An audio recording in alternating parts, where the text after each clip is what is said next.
Jadi saya cabar kepada Raja Petra. Dengan saya ni sama ya, sama-sama YouTuber. Oh, sama. Sama tarah ya. Saya tak tahu kenapa Raja Petra. Saya cabar Raja Petra dah suka sangat buat pendedahan demi rakyat Terengganu, demi negeri Terengganu. Kalau tak betul, perbetulkan apa kami cakap. Gila apa lagu ni?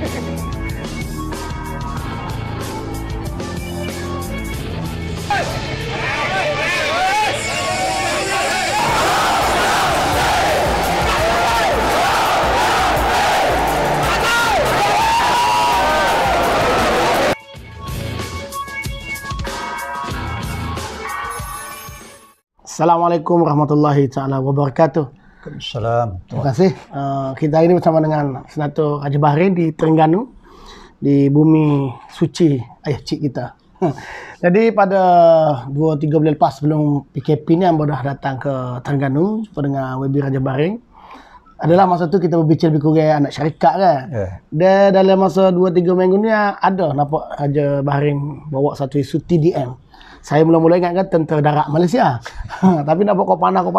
Dan saya dapat maklumat tu orang bukan warga negara Malaysia yang menjadi pengurusi dia. Jadi kita minta WB dan Senator Raja Bahrain kita sedikit latar belakang isu yang sengah hangat diperkatakan di Terengganu ni.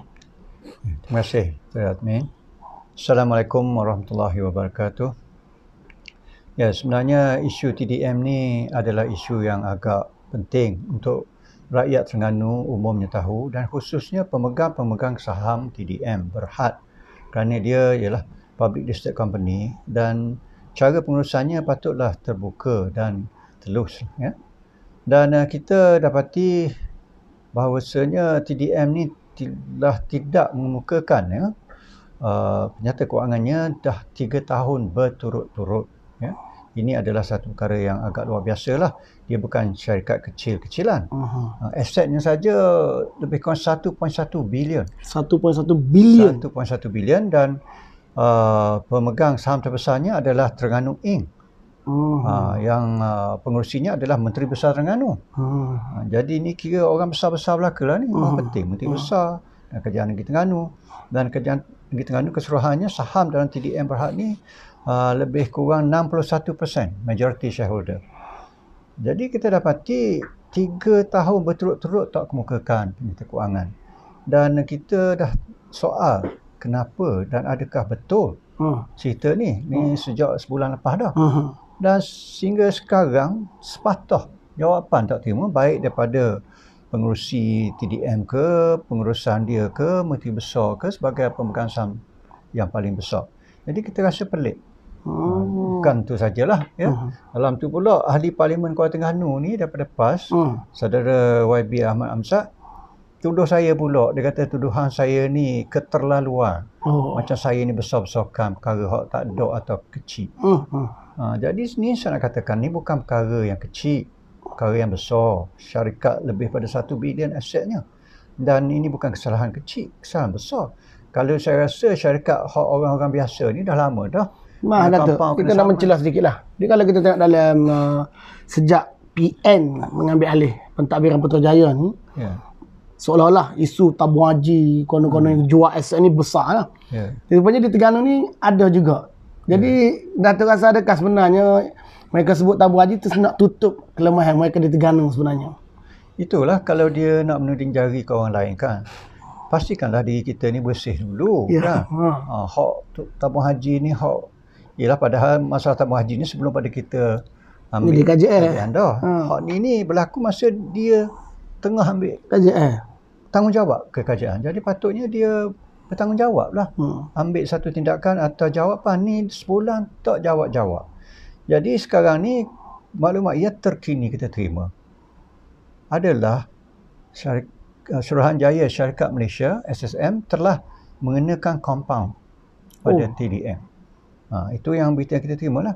Jadi kemarin saya buat pula satu lagi soalan pada Kerajaan Negeri dan juga pengurusi TDM, iaitu Raja Idris Raja Kamaruddin, supaya menafikan kalau ini tidak betul.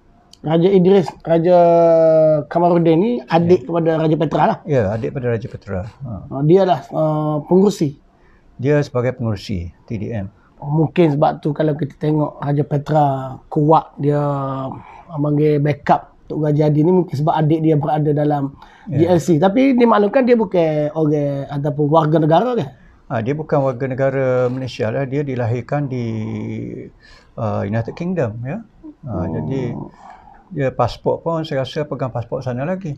Jadi itulah yang dulu Datuk Seri Mat Said pun soal dengan negeri. Ya. Kata guana orang luar ni dok pegang jawatan tinggi-tinggi. Satu hal, banyak pula tu berbelah syarikat GLC dipegang oleh orang macam ni. Jadi adakah mereka boleh bagi tumpuan? Adakah mereka ada kepakaran yang khusus, yang luar biasa? Kalau orang pegang banyak syarikat ni mesti orang terror lah kan? Ya. Jadi kalau betul lah apa yang terjadi dengan TDM ni menunjukkan kecuaian. Bukan setahun, bukan 2 tahun, 3 tahun. 3 tahun ni berat. Kalau saya rasa kalau syarikat tak terlibat dengan kerajaan negeri, dah kena parah dah, compound ke sama ke mahkamah. Jadi kita pun heran juga kenapa ada kekebalan pula. Jadi kalau kita dah cakap pasal kerajaan Islam dan sebagainya, biarlah adil dan sama kan. Rakyat pun kena sama, kita pun, pemerintah pun kena berlaku adil pada semua lah. Termasuk kalau kita salah, orang bawah kita salah, kena hukum juga lah. Jadi tidak, nampak gayanya lah. Tak jawab sampai ke hari ni. Saya kira Datuk, dia tak boleh jawab berkenaan dengan TDM, anak syarikat yang kita kira paling besar lah di Terengganu ni. Sebab dia tak boleh nak salahkan DAP kot. Biasa apa-apa dia DAP kan. Dia ni nak salahkan siapa lagi ni? Kena suruh DAP buka cawangan besar sini. Sebab kata kita kira syarikat yang paling berjaya, 3 tahun tak atas laporan kepada SSM. Saya kira ni adalah salah satu ketidakmahiran menjadi KJL dan boleh menyebabkan KJL ataupun syarikat tu rugilah. Ataupun memang syarikat tu memang rugi dah. Kita pun dengar TDM baru-baru ni mengalami kerugian lebih kurang 700 juta. Ini yang terakhir kita dengar lah. Ni pun kita minta lah, berilah satu keperincian. Maklumat lah kan. Maklumat. Dia bila dah ada orang tuduh, so keluar satu kenyataan rasmi, kita pun tak nak bercakap benda yang tak pasti. Jadi sebagai kita kira anak syarikat kerajaan negeri yang sepatutnya rakyat perlu tahu, kerana itu adalah hak rakyat. Dia tidak aurat pada pandangan rakyat kena tahu rugi untung. Jadi mungkin sebab tu dia tidak hantar laporan. Mungkin lah, tapi yang peliknya ialah 3 tahun betul-betul. Tapi kebal ya. Kebal maknanya dia tak kisahlah. Dia rasa dia ada satu kekebalan. Saya rasa ni tak betul sikap ni. Hak tu baru satu lagi bila saya selidik tentang TDM ni. Kalau kita buka dalam internet kan, portal dia, dalam senarai tu dia mengakui diri dia syariah compliant atau patuh syariah. Okey. Kita dengar berapa tahun dah TDM ni tidak masuk di dalam kategori itu. Jadi kita dapatkan accountant dan orang-orang yang biasa buat penirikan korporat ni lah. Dia dapati TDM Berhad hari ni tidak syariah compliant. Ya Allah. Jadi kenapa letak lagi dalam portal ni mengakui diri mereka syariah compliant? Mana kalau dia tak syariah compliant pun tak menjadi salah. Tetapi mengaku diri dia yang tidak sebenarnya. Jadi saya rasa hak tu pun tak betul. Macam gini lah. Kita nak pergi makan kedai kan. Kita tengok kedai ni ada signboard halal, hak ni tak ada. Jadi kalau awak kata halal, kita percayalah halal. Makanlah situ. Sama juga hak ni. Jadi kalau awak kata awak syariah compliant, biarlah betul syariah compliant. Kalau awak tak syariah compliant, senyap je lah. Dia pasal apa kekal lagi syariah compliant? Hak ni satu lagi. Jadi saya nampak TDM ni pengurusan dia tidak profesional langsung, atau macam apa yang kita kata dulu, siapa seorang manusia tu boleh pegang berbelah syarikat. Dah macam mana dia nak tumpu? Melainkan dia manusia yang luar biasa. Allah. Jadi bila saya sebut gitu, ada orang marah. Orang dia daripada England marah saya. Jadi saya Abang dia. Lebih kurang gitu lah saya rasa. Dia marah sangat. Jadi saya hanya menyatakan perkara yang betul supaya rakyat Terengganu tidak tertipu. Bayar gaji puluh-puluh ribu sebulan. Apa dekat 600-700 ribu seorang sebulan. Allah. Jadi biarlah himbuh orang kata. Kalau setakat buat kerja lebih kurang kena saman 3 tahun. Berturut-turut pun buat tak tahu saja. Tak ada tindakan apa-apa. Tak ada tindakan. Jadi saya nak tahu adakah betul, dan kalau betul SSM ni mesti mengambil tindakan seperti syarikat lain. Kena saman ke, kena compound ke, biarlah mengikut prosedur biasa. Kenapa nak pilih kasih? Kerana dia ni syarikat yang orang kata banyak pitih. Backing kerajaan negeri. Bukan maknanya Pak Mat Pak Leh duduk kampung. Jadi tak boleh, orang kata tak boleh kata ignorant lah, tak tahu lah kurang kemahiran lah. Syarikat ni berpuluh tahun tu. Jadi kita takut lah isu, kalau kita ingat dulu asal daripada sebagai takir, seorang manusia yang bernama Takir, itu gelar dia Khairuddin. Bila dia didapati bersalah, dia bayar duit gaji dia. Adalah sikit imbas dia. Yang ini senyap tu. Ni senyap tu. Abang dia pun kita tengok dah dalam YouTube backup Tok Gua jadi kemain. Jadi saya cabar kepada Raja Petra. Dengan saya ni sama ya, sama-sama YouTuber. Oh, sama. Sama tarah ya. Saya tak tahu kenapa Raja Petra. Saya cabar Raja Petra, dah suka sangat buat pendedah demi rakyat Terengganu, demi negeri Terengganu. Kalau tak betul, perbetulkan apa kami cakap. Respons segera isu ni. Dan kita juga minta supaya CEO ke pengurusi Raja Iskandar tu, Raja Idris tu bertanggungjawab lah. Sebab ini melibatkan kepentingan rakyat Terengganu lah saya kira.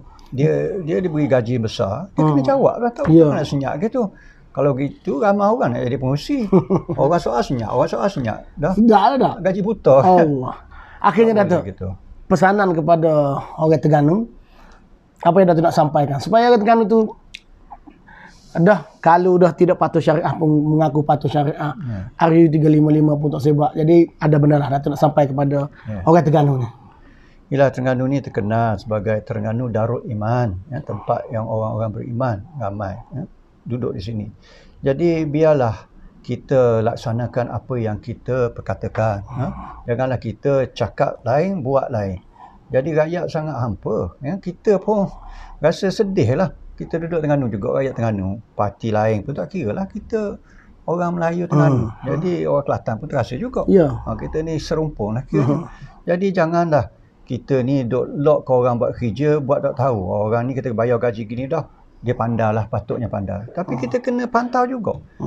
Menteri besar ke, exco ke, kena pantau. Betul tak buat kerja. Kalau siapa penyata tak buat sampai 3 tahun turut-turut ni, saya rasa macam syarikat tak ada kelas lah kata. Tak patut berlaku. Dan rakyat Terengganu ni dah banyak orang kata ketinggalan. Orang kata Kuwait Malaysia. Kuwait Malaysia tengok Kuwait sendiri. Dia kaya banyak pitih, dia gaji orang tu hak betul-betul mahal. Bayar gaji mahal tak apa, tapi orang hak cekap. Jadi kita ni inilah Terengganu digelar Kuwait Malaysia, tetapi gaji bayar tinggi-tinggi pun kerja tidak terlaksana secara profesional. Jadi saya rasa itulah tak adil pada orang Terengganu. Anak Terengganu lain pun hak cerdik ramai. Itulah yang saya setuju apa yang diiktibarkan dalam Dewan Undangan Negeri bawah ni. Bahawasanya kenapa kita ambil ramai sangat orang luar yang tidak seberapa pun kemampuan dia. Walhal anak Terengganu ni hak cerdik-cerdik ramai tidak diberi peluang. Jadi kalau ginilah orang duk buat tak endah kepentingan negeri Terengganu, baik kita cari anak Terengganu duduk di Kuala Lumpur ke duduk Singapura, suruh baliklah jaga. Itulah biar ada roh membela rakyat Terengganu dan ada maruah lah membela orang Terengganu supaya tak kena tipu, tak kena kecek semua. Itulah permintaan saya, harapan saya. InsyaAllah. Jadi kita dengar dah sendiri daripada Datuk Raja Baharin, orang Terengganu, kita tahu politik di Terengganu ni besar, tetapi jangan terlalu angkuh.